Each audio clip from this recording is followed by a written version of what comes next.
और एमपी साहब का एहसान है कि हम आज बाहर आप लोग के सामने मीडिया में प्रेस कॉन्फ्रेंस कर रहे हैं, नहीं तो उसी समय हमको आजीवन कारावास हो जाता है। मुझे इस बात का दुख हुआ, आज एमपी साहब होते तो ये 2 महीना जो जेल खटा हूं नहीं। पार्टी ज्वाइन करेंगे, लेकिन आप जरूरी चुनाव लड़े। एक बात सुनिए, जेल गए थे ना तो एमपी साहब जेल में थे, हम पहली बार जेल गए थे तो मर्डर केस में एमपी साहब से हम यही जाके पैर छू के प्रणाम किए, बोले कि सर हम निर्दोष है।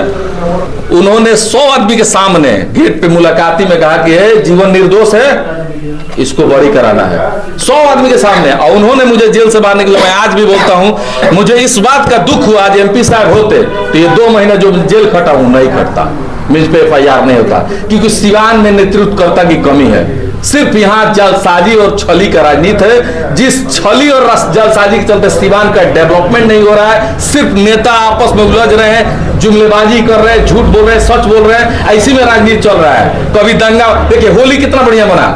मैं कृपा भगवान से हमेशा प्रार्थना करता रहा, जब होली में हम बाहर आए तो यही सिवान मैंने मनाया किया जाएगा। मैं यहां से चला गया, मैं होली में अपने घर नहीं था। मैं जनता से कहना चाहता हूं कि मैं होली में अपने घर नहीं था, सब लोग अपने घर थे।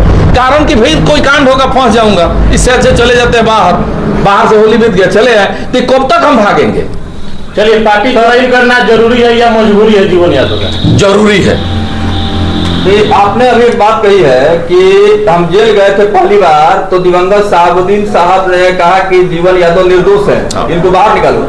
अब जेल से आप बाहर आए हैं और आने के बाद साहबुद्दीन साहब का नाम ले रहे हैं, तो राजनीति नहीं गरमाएगी सिवान की? देखिए, राजनीति गरमाए चाहे नहीं गरमाए, हम चुनाव लड़ रहे थे तब भी बोले थे उनके खिलाफ, महीना मैडम के खिलाफ, चाहे जिसके भी खिलाफ हम चुनाव लड़े थे तो हम एक शब्द हमेशा बोलते थे कि लालू जी हमारे गार्जियन है, तेजस्वी जी हमारे बड़े भाई हैं, और एमपी साहब का एहसान है कि हम आज बाहर आप लोग के सामने मीडिया में प्रेस कॉन्फ्रेंस कर रहे हैं, नहीं तो उसी समय हमको आजीवन कारावास हो जाता है, हम जेल में सड़ जाते हैं। उन्होंने कहा निर्दोष थे, निर्दोष साबित कराया, मुझे बाहर निकाला, मैं उनके आशीर्वाद से बाहर था और हमेशा कहता रहूंगा। मैं अगर बीजेपी का राजनीति करना होगा, एक सुनिए रुकिए, एक बात बता रहे, बीजेपी के अगर राजनीति करना होता, बीजेपी में मैं होता, तब भी मैं दिवंगत साहबुद्दीन साहब का नाम इज्जत और अदब से इसलिए लेता, उनका आशीर्वाद और उनका जो एहसान है उसके खिलाफ में नहीं। राजनीतिक फायदे की बात है, राजनीतिक फायदे के लिए आप साहबुद्दीन साहब नहीं, अभी कहा कि हिना साहब से मुलाकात हुई आप?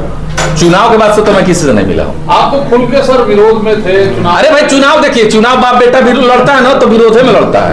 बाप बेटा लड़ता है ना एक ही विधानसभा से, तो बाप बेटे के खिलाफ है, बेटा बाप के खिलाफ बोलता है, लेकिन बाद में जब चुनाव जीतता है तो सब एक हो जाते हैं। आप एक हो गए।